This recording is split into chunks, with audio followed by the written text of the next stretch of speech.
Hello, my treasures. It's time to get even with Standard Hearthstone using Hero Power Druid. Basically, the idea behind this is going to be the fact that we have Genn Greymane back in standard rotation, meaning we can easily get a one-cost Hero Power, which will allow to overwhelm our opponent. A hugely buffed Hero Power through things like Groovy Cat and Popular Pixie. Now for the Mulligan guy, the most important card to look for is Groovy Cat. This will allow you to ramp up your Hero Power. If you know you're in a matchup where AoE does matter, Wand Maker is the second most important card, just in case you can get a Malfurion's Gift.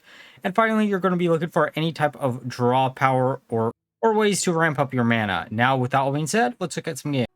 Okay, done for a game against Druid. I'm curious if they'll actually be playing the same deck as us. This is one of those mirror match. Whoever draws better will probably end up winning the game. I know the spell power damage package might look a little bit odd to use in the deck, but honestly it comes up a lot and does allow you to scale up your AoE that you can randomly discover off of Winemaker or etc. Overall, again, like this deck probably isn't the most optimal version of this list, but it is pretty strong. So it isn't going to be a mirror match, which makes me think it's going to be Highlander Druid. I know there's a few other decks floating around for Druid. Actually, there's quite a few decks floating around for Druid right now. Oh, okay. That kind of confirms it's going to be Highlander. Highlander's fun, though. I will say that. As well, like one of the few Highlander decks that I really do kind of enjoy right now that's in rotation. We're just going to pass back after we use Embrace of Nature. Also worth mentioning that Embrace of Nature isn't the most consistent thing in this deck, but it does allow you to draw. And this deck is kind of hurting on draw power, so you're just trying to run as much draw power as you humanly can, even if it is kind of not as consistent as you would really hope for. Also, Pozic is probably a card that we will remove later on in testing. It's one of those things that, like, I would love to keep on including in the deck, but since we don't have easy access to AoE that we can buff up, or at least not super easy access compared to some of the other Druid decks that are floating around right now, it's just a dead card 90% of games. I don't think it has come up a single time playtesting so far. We'll probably replace it with a Thalios or something. Okay, Groovy Cat, Groovy Cat. Ironically enough, even if this isn't a mirror match, it is becoming a mirror match. So how do you want to do this? I think we want to... let's slam down the minion first. Let's slam down Chia Drake. This gives us a one cost that we can easily slam down next turn. Harmonic Mood isn't bad. Again, one of those weird cards that, like, because we're kind of forced to only run even costs, you know, yeah.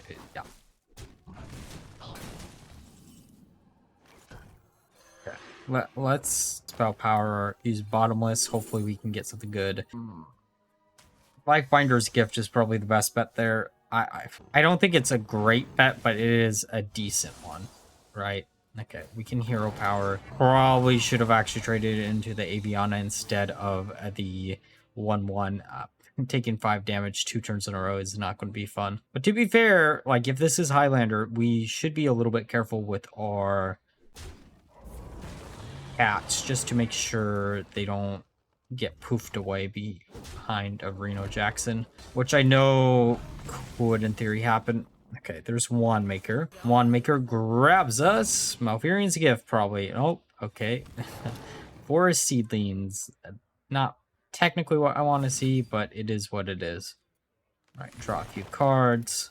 Oh, there's some of our AoE. Draw a few more cards. See if we can get anything good. Bottomless Pit isn't bad if we can make our minions survive an additional turn, at least our spell damaging minion. Let's get rid of the minion. Hopefully they're not smart enough to... I just don't... I don't know. We don't have enough spells that we would want to discount with the Lifebinder's Gift, I guess, in hand right now. I mean, Bottomless could have been actually pretty nice for that, but it is what it is. Oh, Khadgar. Okay, please don't have Blizzard. And I guess they were smart enough to get rid of that. That, honestly, is one of the best decisions they probably could have made there.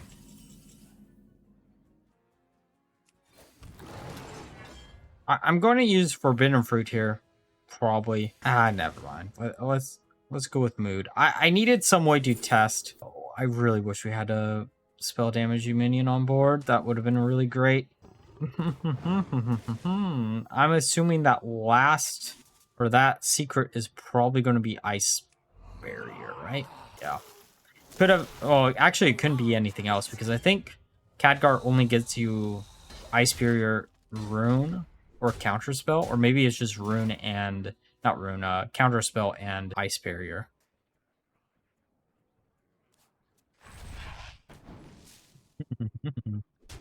They are scaling up quicker than we are, which is not a good sign because, you know...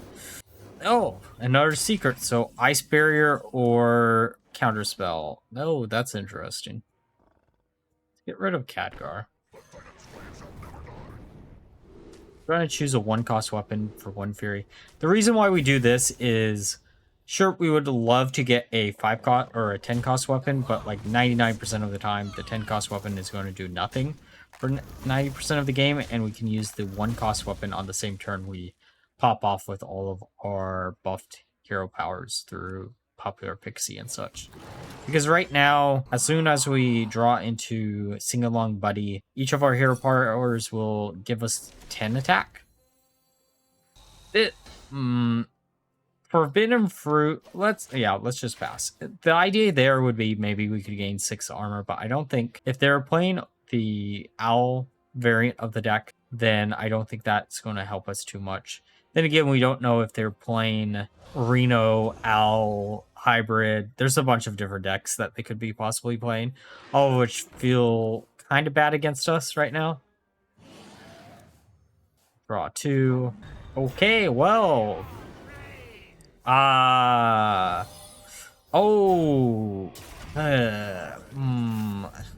actually, out of all the cards we could have burned, that is probably one of the best bets. I guess we attack into the Cho'Gall that wipes out most of the board. That feels really bad to do, though. I'm not going to lie. That really feels awful. Attack for 5, as long as they don't have a lot of taunts.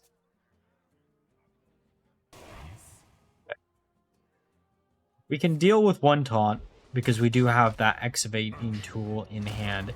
2 taunts might be a problem because we... Okay, in order to get rid of the Ziliax... Oh, okay, we're real low.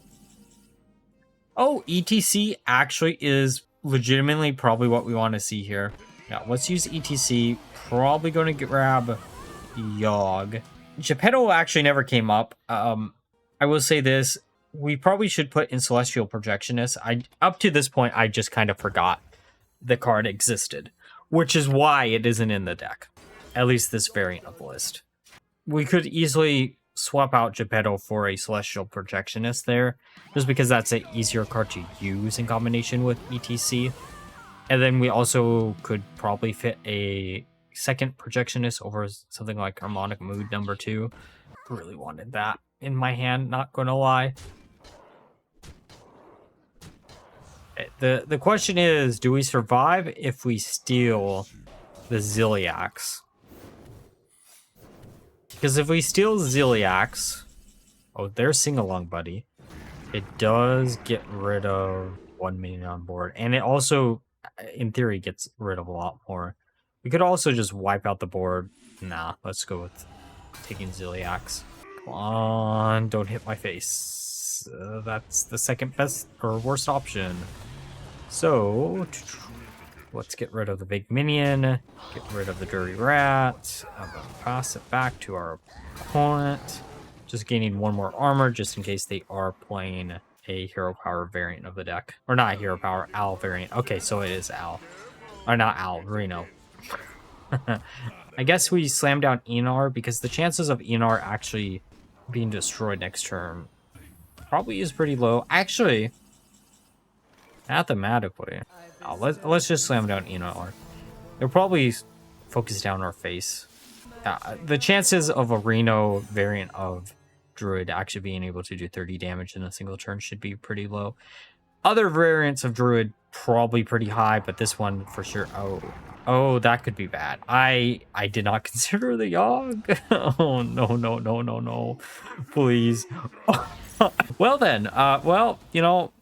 I guess we don't have to worry about the taunt. Am I right? Okay, in hand, we have the 1-cost weapon, Hero Power, which is 10, so that's 24, 26. Okay, up to 26, up to 16, then 26, and it's a GG, even if that is an ice block or barrier. Can't freeze us out of this game. This isn't even fair. Oh, GG. Okay, warrior. There are a few warriors lists that were floating around before the bound or the inclusion of Genn and Baku in standard. It depends on what we're actually facing. The funny thing is, like, I really kind of wanted to do something with Baku warrior, and then I was like, well, everyone is going to probably be talking about it. And then I found this deck, and I was like, well, people are going to be talking about this. So I'm going to try to rush this out the day before my schedule said I was going to try to cover it. But it is what it is. Sometimes stuff like that works out. A lot of the time when Hearthstone is having some type of news, my schedule that I put out the day before or day of when the news comes out gets all thrown out of whack anyways, so it is what it is. This isn't the first time, probably won't be the last time. You couldn't name a more iconic duo of me listening to my schedule. Oh, great. I actually wanted that. We don't technically need it, but I think in this matchup it matters the more. Just because Wind Fury is actually really, really, really, really strong when you have to worry about your opponent slamming down a bunch of armor in a single turn. But it does look like they're not playing a Baku list, which makes her life a little bit easier. It's 2 less armor per turn, which doesn't sound much in theory, but it does add up over time. All right, let's use Wand Maker. Oh, Funnel Cake's interesting. Draw a few cards. Let's just pass the turn. Forbidden Fruit's one of those cards that, like, I've considered cutting it out of the list. It honestly, probably would be better if we ran Celestial Projectionist, or at least the second copy of Celestial Projectionist over it. But there are a few games where it actually comes up, and when it comes up, it feels really, really strong, so, you know.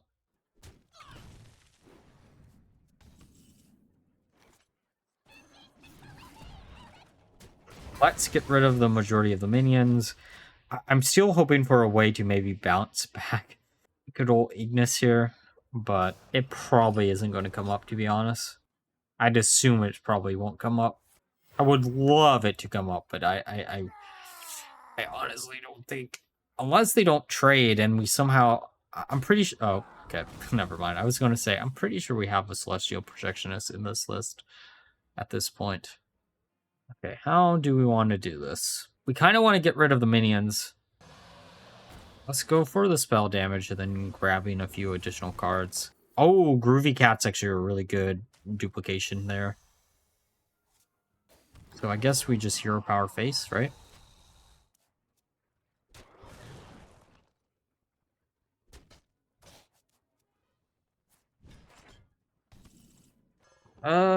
Slam down the 2 Groovy Cats. We're at 6 mana. If we were at a later mana, then I'd work. Okay, yeah, we're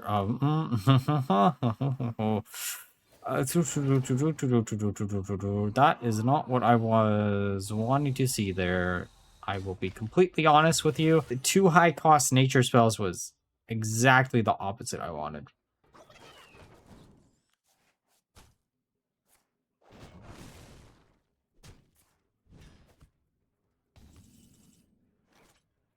There's 5 attack. You can AoE the board, leaving up a 6/6. It feels bad to do that, but... Oh, I mean, we can keep drawing cards. If we could actually... no, we can't do that. That would have been really cool if we could have, but... We could get rid of their armor at least. Oh! I mean, that tells us exactly... I had a feeling this is what it was going to be anyways. I think at this point, like, as much as I hate to do it, I think just slamming down the Groovy Cat is probably the best, because that's 6 bonds of the ghoul. Okay, so let's refresh 3. Hero power, we're up to 6. Refresh our hero power is 12. Forbidden fruit to 16. And then hopefully that gets them low enough and they don't have a Reno Jackson in hand. Hopefully that works. Hopefully this... Oh, great. Okay, so we have 6. Oh, we have lethal in hand, actually. We're going to put them in a mood. Oh, sing along with me, my friend. Sing along for your demise out of this game. Okay, Warlock. Warlock I actually haven't seen much today, but to be fair, I have a feeling a lot of people are trying out different variants of even and odd. And Warlock, I think there is like a hand control list that you could maybe do with odd Warlock, but I don't know how strong that is going to be. Actually, it wouldn't be that strong because all of the payoffs for odd would be even cost cards because the Giants are 22 and I think 20. Do not quote on me on that. It's 22 and 12, I think. Actually, now that I'm thinking about it. So this does look like it's... Well, I guess that doesn't really tell us what exactly it's going to be. I'd assume this would mean it is going to be either Insanity Warlock or Sludge. Usually both of those decks do run the Miracle Salesman, so... Let's just slam this down, scale up a little bit.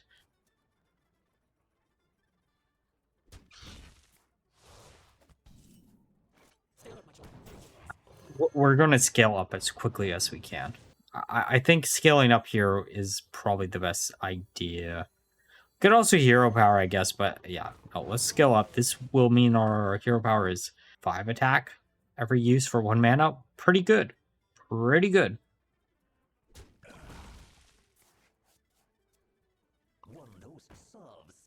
Okay, okay. Oh, that actually, that looks like a bad draw, but like it allows us to refill our hand. I'm gonna grab a spell just to grab a spell. Then the 1 cost next turn can... Oh, that's actually interesting. Yeah, let's just focus face. This deck actually is basically just an aggro deck in disguise, to be honest. It does have the combo route, but you know.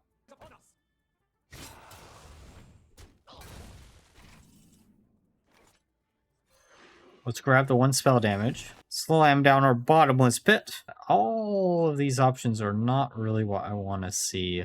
ETC, I guess, in theory, could matter. Embrace of Nature might be the best option. We have a lot of cards in this deck that have choose 1 on them, so that makes sense. And then we can get 5 damage per turn and then draw a few cards, see what we can grab off of those 5 cards. Okay, well, I mean, we grabbed both of the cards that we did not grab off of Bottomless. So, you know, sometimes it just works out that way, right? Okay, pop Gar. Gonna pop off. We'll probably use Gnome next turn plus a hero power. That gets rid of pop Gar, not worrying about them healing too much off of it. And this also, we have a decent field here. Also, it's only turn 5. That's actually kind of amazing. That, I mean, not really. Most Warlock decks actually have around this HP by then, which is kind of annoying. As a fan of Warlock, I don't know. Painlock is a really interesting idea. It's just sometimes I get paranoid when I'm playing it. Okay, we're at 12, or they're at 12. I don't know if we have it next turn. Because at minimum we have 10 damage. Or maximum, I guess. Right? Okay, Forbidden Fruit. That could come up. Wait, do we have it? We do! Wow, that is perfectly calculated. GG. Alright, now that we're through the games, let's discuss my final thoughts of the deck. So, I played 20 games with the deck with a 60% win rate, which actually is around what I expected to see with this deck. This was one of those decks that I had planned on originally covering a month or 2 ago, but then about 2 weeks ago, we got rumors that Genn and Baku going to be rotating back in, and they did. So I wanted to hold off until we saw the set announced and maybe seeing if they would come back. Overall, if you've been looking for a deck to use Genn now that he's back in rotation, this is a great deck for you to try out. It actually is incredibly flexible and does have a lot of ways to generate AoE that you might not normally think of. The only thing I would say is maybe swap out the Blood Mage Thalios for a second Celestial Projectionist, but outside of that, it feels incredibly good. But like always, if you enjoyed the video, please like, comment, and subscribe. Until next time, bye.